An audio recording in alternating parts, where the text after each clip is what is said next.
Join us in this series to enjoy the holidays with less stress caused by doubt, guilt, shame, and worry. Use the register link below. Aloha!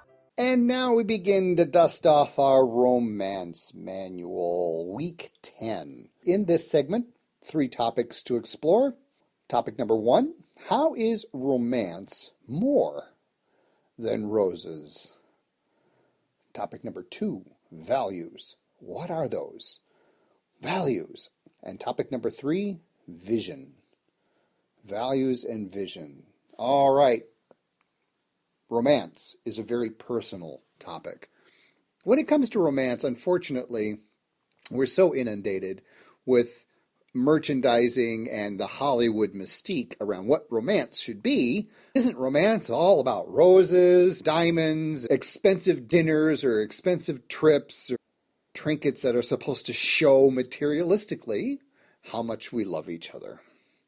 Is that really romance? Is that all there is to romance? I'm asking you to dive a little deeper into the romance pool by getting to know, what does romance really mean to you? And when it comes to romance, what does it look like for you? What does it feel like, smell like, taste like? So we're first going to look at a brainstorming exercise. I invite you to grab a sheet of paper and a pencil. And if you've never done brainstorming before, let me give you a couple of housekeeping rules around brainstorming. Housekeeping rule around brainstorming number 1 is anything goes. Any thought that comes to mind while you're brainstorming, it applies. No filtering, no judging, no criticizing. Anything that you think while you're brainstorming, say it, write it down. You'll be surprised at how something completely nonsensical or too grand in your mind might actually popcorn into something else that's valuable. So ground rule number 1, anything goes with brainstorming. Ground rule number 2, create a false sense of urgency. Set a timer. I highly recommend for the exercise we're about to do to set a timer for about 3 minutes. You're welcome to continue on brainstorming for as long as you'd like, but initially, 3 minutes is good. Brainstorming works when we have a sense of urgency. It gets the creative juices flowing.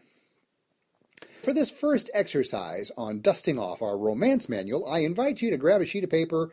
At the top of the page, write values. Values. V-A-L-U-E-S. Values. And set a timer for about 3 minutes. When you think of the word values, write down what comes to mind. What do you value in yourself? What do you value in others? What do you value when it comes to a relationship of any kind? Just brainstorming, letting it flow. Do you value honesty? Do you value money? Do you value good looks? Do you value consistency? Do you value something more than the other? We'll get into that other part in just a minute, but just start writing down those things that you value. That's really all it boils down to. What are your values? I want you to get to know what your values are. And the reason for this brainstorming exercise, after you're done brainstorming, the second step to this is now look at what you wrote down. Of those things that you value, there's any number of different ways you can begin to process what you've written down. You can rank things. You can start putting numbers by things. What's the number 1 thing you value the most? What's the second thing you value the most? That's one way of looking at the results of your brainstorming. Another way to filter what you have written down on your brainstorming is what are those things that you value that you actually do. If you value honesty, for example, are you honest? If you value being on time or punctuality, are you also a punctual person? In other words, it's an alignment. There needs to be an alignment between what you value and what you do. So for this first step in dusting off our romance manual and discovering how romance is much more than roses is looking at what you value. What is it that you really, truly want more of on a regular basis? That's step number one. Once you begin to get in touch with your values, much like harmony in a song, when two people are singing together and they begin to harmonize with each other, harmony between your values and your vision will produce a wonderful, magical way of being quite romantic. And here's how. The second step that I invite you to take is when you envision a healthy, happy, stable, ongoing relationship. What does that vision look like? And oh, by the way, just in case you might think I'm talking about a relationship with another person, I think if anything you figured out from the series that the relationship you have with that person staring back at you in the mirror, that's the primary relationship that we're looking at here. What's your vision for yourself? What do you see for yourself that allows you to be a loving, caring, healthy, happy person? What is that vision? So once you're done with the brainstorming and looking at the results of that brainstorming list, how many of those things in your brainstorming list regarding your values are actually part of your vision? And what I mean by that is if your vision is to have a happy, healthy relationship, are you in a happy, healthy relationship with yourself? Meaning, when you stand stark naked in front of a full-length mirror and you look at yourself, is there a tenderness that you feel? Is there a wonder that spreads through you? Is there a glow that envelops from your heart, from the inside out, when you gaze upon the being, the beautiful being that you are? Or if you're brave enough to stand in front of a mirror and just look at your own reflection, what do you actually see? If that vision bounces back to you, the awakening of your inner critic, your inner judge, that you're too much of this or not enough of that, you're too old, you're too young, you're too big, you're too small, whatever the critic decides to throw out there or the judge decides to throw out there. Unfortunately, the critic and the judge is going to want you to keep the dust on your romance manual. Don't disturb the dust. Because if you disturb the dust, that means you got to disturb the vision. You got to do something about having romance, starting with yourself. So as we get ready for Valentine's Day, this concept of exploring your vision based on your values will help you begin to see, what do you really love about life in general? Is romance something where you treat yourself to a special cup of something every now and then and just ponder how lucky you really are? Is romance doing a random act of kindness? Doing a random act of kindness for someone, possibly completely anonymously? Just getting a giggle out of the fact that maybe you saved someone from a parking ticket or some sort of embarrassing mishap by doing a random act of kindness. So for this week, gearing up for Valentine's Day, as we dust off our romance manual, regardless of whether you are single or partnered, guess what? You are partnered. That partnership that I have with myself is my primary partnership. That partnership that I have with myself comes first. I need to be healthy first. And then everyone else around me, providing they are healthy as well, I got a bonus. Because you see, gentle listeners, one of the ways to dust off the romance manual is to throw a little weird math into the mix.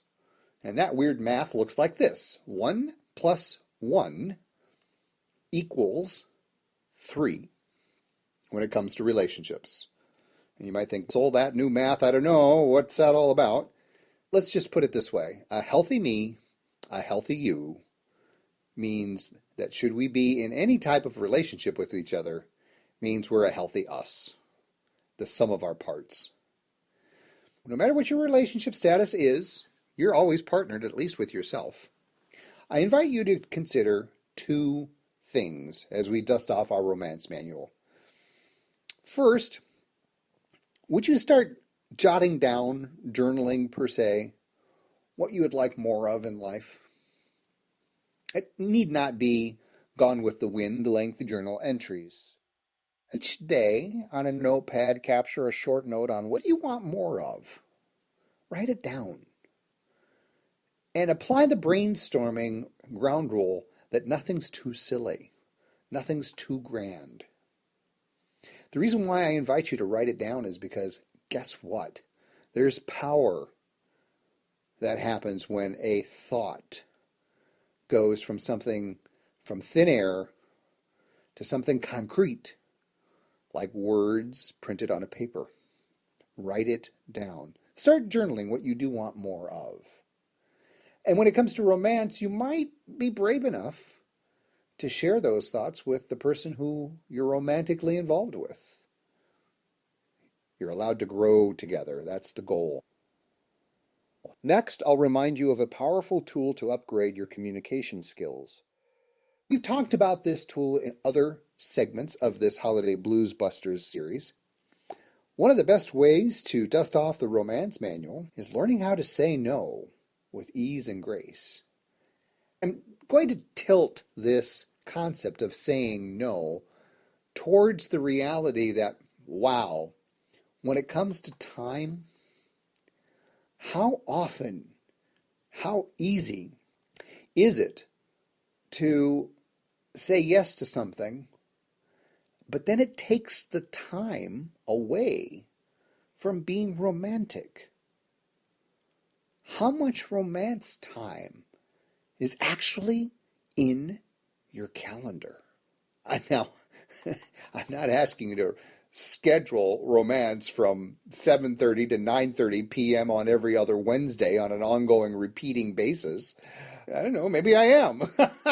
But seriously, saying no, especially to those inner voices inside that wants to sabotage romance, when you might think about creating a fabulous meal for your partner and just having a nice romantic evening, but then some voice creeps inside, you've got this to do and that to do, and you start feeling guilty that, boy, if you don't get this project done or that project done, the bills won't get paid, and then if the bills won't get paid, the house is going to blah, blah, blah, blah, blah. Go back through this series. We talk about the fine art of saying no as an extreme form of self-care. It sounds bizarre, but it's something very worth looking at. Extreme forms of self-care is a way to help release stress as well. So with those thoughts in mind, try that brainstorming exercise. What are your values?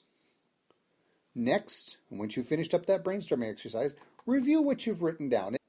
And I invite you to once again remember, just in case you haven't heard this before, everything that I offer in what I do with other people, I invite you to always be in the mode of the explorer versus the analyzer. Explore with no destination in mind. The really sneaky, rather unhealthy thing about analyzing is analyzing can slice and dice and slice and dice. One issue becomes two issues become four issues become 8. That's what analyzing does. So as you review your results of your lists, of your values and your vision, let the explorer in you just wonder about stuff, and you'll be surprised what the results are.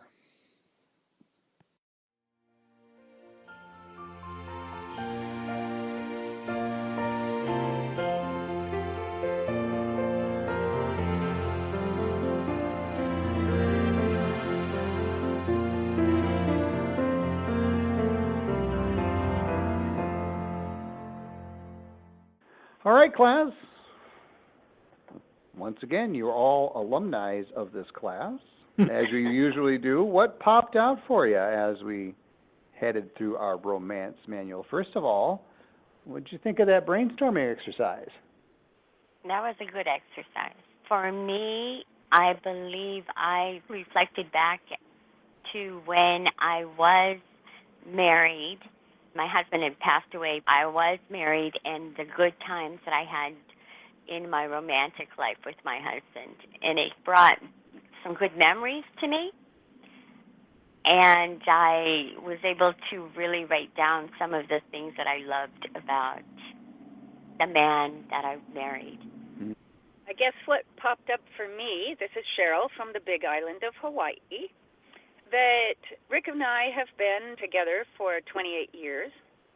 And we're not that romantic, like getting roses or special dinners out or anything. Our romance and our love is showed in other ways every day, like doing little things for each other every day just because we love the person. Just that they know that they enjoy something at the store, so you'll pick that up. Both of us do it all the time, and it's just a courtesy and a little way of showing romance a little bit. Sure. Yeah. It's interesting how in a materialistic world, Valentine's Day has gotten to be this, just like Christmas. Everything is, you have to show your love with something or other. Really? For example, not too long ago, while this wasn't a romantic relationship, it was someone who I care for deeply. I knew that they were feeling a little off-center because they were facing some pretty significant life changes. I knew they loved full body massages, but I also know that they were a little bit tight on cash. I just happen to know a good friend in the area, excellent massage therapist, and he just showed up with a massage table saying, "Someone's gifted you a massage." Nice. Yeah, that's great. It's those little things. I agree with you both. It's those little things that you do. Definitely. That brainstorming exercise is a bit of a pot stirrer too, isn't it? As you think about 3 minutes, what do you value in yourself? Do you recall the first time you did that, Marcia? That first 3 minutes?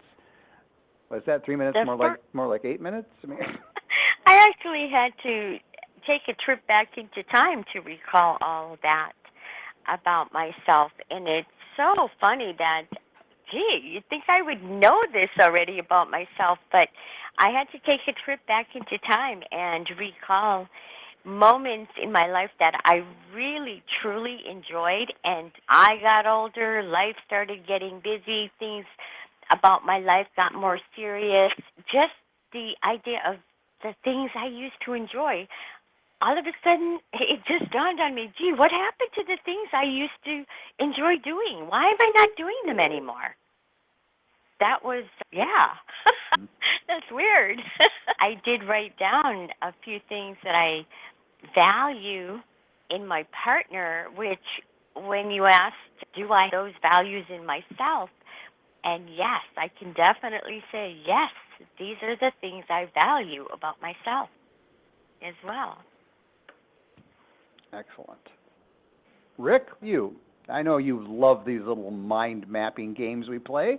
You can't wait to just dive into every single one of them. And oh, yeah, right. I started to look at what I value, in myself. It's real basic things. And then, started to look at what I would value in a partner. I was trying to figure out, what do I really value in a partner? I've talked about this with Cheryl before. If women don't have certain physical attributes, I would never be with them. I don't know how to explain that, but I don't know if it's biological or social conditioning, but obviously if a person would know themselves good enough, there are certain types of women that I look at. I looked at more when I was thinking I wanted a partner, and it was always ladies that were taller than me. I don't know why that is. I really value domestic skills, that they love children, they're connected with nature. When I at them, they have to have this sort of light in their eyes. Otherwise, no. I guess it's different what you would value in a partner than that you value in yourself. Because I'm not really sure at this time what I value in myself. That I'm happy, that I get up every day, that I do what I'm supposed to do. I don't know what I value. I value that I have the ability to choose. I can choose to be happy. I think in myself, I have noticed over the years that I really value fun-loving people. I consider myself somebody who's fun-loving. And I've always been somebody who enjoyed spontaneity, spontaneous, spur of the moment. Okay, yeah, let's do it. That has been something that I also look for. If I were to look for another partner, they would have to be a little bit spontaneous. They would definitely have to be fun-loving because, believe me, I will make sure that you laugh at least once a day. And honesty is another one that I value also. I think those particular things about a person, that to me would just make my world perfect as far as having that fun-loving disposition and being a spontaneous type person. Definitely. And when I look at my romance, I stopped doing so many things that I enjoyed doing before I started doing them again. So I started bringing romance back into my life. For example, I enjoy dancing, and I don't care if people think I'm crazy. I will turn on some music, and I'll do a little dance for myself just because it makes me feel good. I enjoy things like just having flowers on my dresser to look at. And I love to wake up in the morning and I hear the birds singing. Oh, yeah, I'll step outside just to hear the birds in the morning because that starts off the day so nicely, especially when I live in the city and I don't get to hear birds except for early in the morning and maybe in the evening when they start. Just little things like that make my day. Now you bring up that thing that we should definitely talk about. Valentine's Day is also a day where we can honor ourselves, right? It doesn't have to be that you've got some hot, steamy, sticky stuff going on. I did talk about the fact that what happens when you stand in front of a mirror. I don't know about anybody else, but I am basically my own cheerleader for myself. When I stand in front of myself and I'm naked, I really am proud of my body right now, especially since I reflect back and I say, gee, I had all my children and this body did it. This body did the work to have those children. And that really makes me feel proud that my body did some miraculous work when I think about it. And I'm really amazed with myself that I stopped drinking soda. Yay. I'm drinking water now. That's work for me. Yeah. That's huge. Good. Yeah, it is. Yep. Good It job. is for me. Thank you. I never liked that naked in front of the mirror stuff. Why? Well, right now, 5'6", I have a 30-inch waist, and I am probably in some of the best shape I've ever been in my life as far as if you look at me physically. But I've always been in good shape, but every time I look at myself, I would go, I could be in a lot better shape than this. Trained, my friends would come over, they would just be like Hercules, and I would think I was in shape. I'd look at them, oh my God, what are you eating? What are you doing? But if you compare yourself to other people, that's what you think. But I use creative visualization to do it. I never really looked at myself and said, wow, I really love the way that this body looks and that it functions. I do appreciate it when I catch good waves and when it does function properly, but it's my slave. But otherwise, it ain't worth nothing to me. If it doesn't do what I need it to do when I need it to do, then cash it in. It always worked pretty well and did what I needed it to do. I paid for that. I trained hard and worked hard and to keep my body in shape and the knowledge of nutrition and water and all that other stuff. But it didn't always work. Right. Like, that optimum. I have to say that my analyzer always comes out if I look at myself in the mirror. Yeah. It's always, what's this sticking out here? This is a little more bulbous than it should be. Yeah. I'm like, I'm really thin. What's this fat lump here or whatever? But I never have thought that when I looked at her. Like when she was pregnant and I had to practically drag her out of our Corolla because she couldn't get out of there.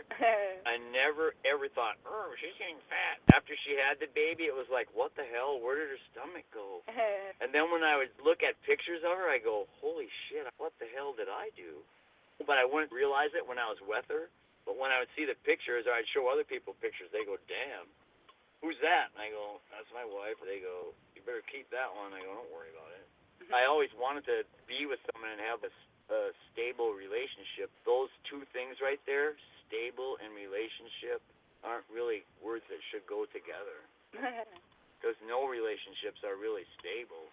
We've been together for a long time in the same house every day.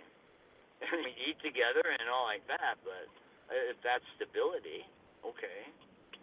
But it's... Now you're talking about, remember how I was talking about 1 + 1 = 3? Remember that? When you first heard that, 1 + 1 = 3, what came up for you? he's been saying that for years. For those listening in, 1 + 1 = 3. What's that formula? Who wants to break down that formula for people? Rick, you've been saying it for years. What is that formula? Like 1 + 1 could never equal 2 in a relationship. To me, 1 + 1, 1 is me and is us. So there's 3 when there's 2 always. And basic logic, like when I am in a relationship, it functions as 3 because I don't really put myself always first. I do, and I have to eat, I have to sleep, but I always think of the relationship itself. I think of the other individual in the relationship before I take a breath of air, because it's more important to me that the other person is not necessarily that they're happy, but at least I give them the consideration of, hey, before I do something, I have to think it through first. To me, that's what love is all about. You nailed it. A little bit of before you do something. I'm going to Conan for 3 days, honey. See ya. Yeah, like your dad would do. Oh, yeah, my dad was the master. His dad went to get a loaf of bread and came back 3 days later. No! Yeah. I was just telling my son that today. We were having some conversations. He never really knew my dad that much, and my dad, the Brewers game would be on Monday, and my dad would leave on Thursday for the Brewers game. Too funny. Yeah, you talk about relationships. Whoa. Yeah, I had 2. He would have a girlfriend, another woman that I suppose would be a more steady girlfriend, and his wife at the same time. Oh. Yeah. And my dad's motto was, everybody once and the easy ones twice. Yeah. He thought he was a player, right? I really learned from that experience. That is not how I wanted to do my business. In high school, I had a steady girlfriend. I just wanted a steady girlfriend, like go to prom, like normal, like Richie Cunningham. And then, like, when I got into some not that great relationships, then I started to realize that a type of person, really, that would tolerate me for a period of time. If you went out to dinner with yourself, would you make it through desserts? Seriously, would you date yourself? Are you in that space where you would find yourself interesting? That's a good question. I know for myself, I can say yes, because don't sit me down at a table and think that I'm not going to eat. Yeah. And that includes the dessert. And yes, I'm going to have a conversation with myself, and it's going to be enjoyable, for sure. I asked that question because, unfortunately, I've seen so many situations where people start trying to create a romantic relationship where they're trying to fill something they think needs filled. In our romance manual, something we didn't talk about in class, when you start sensing somebody's really needy, that's a romance buzzkill right there, isn't it? Oh, yeah. Absolutely. And while we can relate to that person's neediness, I've been in more than one situation where I just have to point blank look at that person and saying, look, I could give you the entire planet on a platter, and I don't think it would be enough. And they often look at me like, what? That does lead into, Marcia, we were talking about toward the end, one of the call to actions is saying no with ease and grace. I'm curious, before the three of you took a journey known as Pay Me What I'm Worth, what was it like to say no? For me, it was very uncomfortable to say no. I don't know why it had to be so uncomfortable, but it was. It was that feeling of guilt that would come up if I did say no. Guilty, why? Yeah. Why? Because you weren't giving? Because you were actually standing up for yourself and you're not supposed to? What was the guilt about? I know it wasn't because I was giving. It was more or less that I felt guilty saying no because I had never really said no too many times. I wasn't used to it.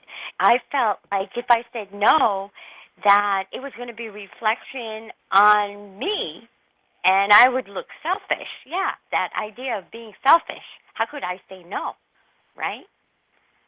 That was something that I guess I was raised around, that whole notion that it looks selfish if you say no. Got it. For me, it would be social pressures would give me the guilt of saying no, while other people, I would think how all of society says you're supposed to do a certain thing, and you better do it even if you don't want to. Yeah. And to say no would be wrong. Just social pressure that way. That'd be my trigger for guilt. Peer pressure. Peer pressure. Yeah. Sure. Yeah. I started to feel less of the societal pressure. Oh, there was so much said in that sigh right there. I started to feel less pressure after I got through Pay Me What I'm Worth, and I started to integrate more. I started to feel more pleasure in saying no. So sometimes in romance, saying no is one of the best things we can say. There's a lot of folks I know who they're head over heels in debt. They don't know how they're going to make their next electrical payment or their next something payment. Their car might be inches away from being repossessed, but boy, it's Valentine's Day, and even though roses are roses, they charge extra for red roses because society has placed a value on red roses. Red roses mean you love someone, right? Yeah. So they'll go out and drop $50 on a dozen or so red roses, and I'm like, really? The last I checked, I couldn't eat roses, so if there's no food in your refrigerator, but yet you're showering your beloved with red roses, okay, hope you figured out how to saute roses. If he didn't do that, the wife would get mad there. True. Even though he knows he doesn't have the food, he better darn well get those roses. Oh, dear. Yeah, a lot of people are that way. I never had that. Pay Me What I'm Worth helped me with that. I'm finally mature enough to go through Christmas without complaining all the time, or Valentine's Day. I understand the value of it for people, and I understand the value of showing someone else that you love them. It's a little bit over-commercialized, but I don't think there's anything wrong with it. We're getting close to wrapping up our journey, so it might be time now to just reflect. We've been together since the week of Thanksgiving. We've just got a couple weeks left to go before it's Valentine's Day and the Holiday Blues Buster series wraps up. Any overall observations? All three of you have been through this series now, the second time around. Anything pop up for you over this journey that maybe it was elusive last year, the first time through, and this year it gelled a little bit, or maybe something's still eluding you? Thoughts? I think for me, it has gelled. Every time I listen to a class or I'm in a class discussion, it really helps to reinforce. It brings me back to the chapters in the book and what I've learned in the book and learned about myself. It has gelled where I'm so much more aware of the fact that, wow, I really am here to love and enjoy life, not just to work my butt off, to pay my bills. There's so much more to life, and if I miss out on that, I will kick myself in the rear. That is part of romancing, because my soul needs to be romanced in ways where I can deeply care about myself and put myself first. Heads up, all you martyrs out there. Did you just hear what Marcia said? Marcia, are you a reformed martyr? I think so. I guess you could call it that, because I really did. I volunteered. I put myself last in so many situations in the past. I saw that pattern and I said, that's going to stop. I am going to put myself first. I'm going to do things before I leave this earth. I will make sure that I have lived a full life, that I can say I enjoyed myself, I had a good life, and I learned how to be loving to myself and others. That's what I want. Nice. The biggest thing that I would say that the whole series did for me is make me realize how much extra stress I caused myself through each holiday, and that I have now been able to just let go and get on with it and not let myself get so stressed out about any of it. So that Stress over the holidays. Cheryl, what are you talking about? What are you talking about? I appreciate that reflection. When I hear you speak, Cheryl, one of the things that pops up for me is how we've all done our work on what we call our chaos committee. The perfectionist, the judge, the critic, the controller, blah, blah, blah. Yep. Have you noticed that if there's still a hint of any of that the holidays will bring it out? Have you caught sight of that? Definitely, yeah. Anytime I get more stressed, it'll bring it out like that, yeah. So it means that the holidays are a litmus test. The holidays are how far have I personally come in my awakening process and in my spiritual development. It is the triggers that I had last holiday season, are they still there? And if so, we've got more work to do. I had a great holiday season this year. It was really not stressful, and it just flew by. It was nice. Sweet. And you were with Rick during this time? See, I said you just got to learn to let things go. Just checking. I did the process of me what I'm worth. So the first year blues reinforced the me what I'm worth. Right. Had a son-in-law. Can you imagine being Rick's son-in-law? No, God. I appreciate your reflections because you're beginning to see there's continuity in the content that you get from Soul University. One class dovetails and fortifies another class, yeah? Oh, yeah. And sometimes it's pretty subtle. It's pretty sneaky. Once again, I appreciate you being here. We're almost done, ladies and gentlemen, with the Blues Buster series. You can certainly go back in and listen to the entire series. Just absorb. Do I have a false illusion? I have the illusion that what we do in this series actually applies to every day. Is that illusion correct, or am I completely crazy? No, it's correct. I am so much more aware every single day. And I think one grand test, the little annoyances I have right now, I'm able to handle it. And I tell you, before that, you would see the phone being thrown out the window or something. But it's just being aware every day. Good. All right, folks. Thanks again, everybody.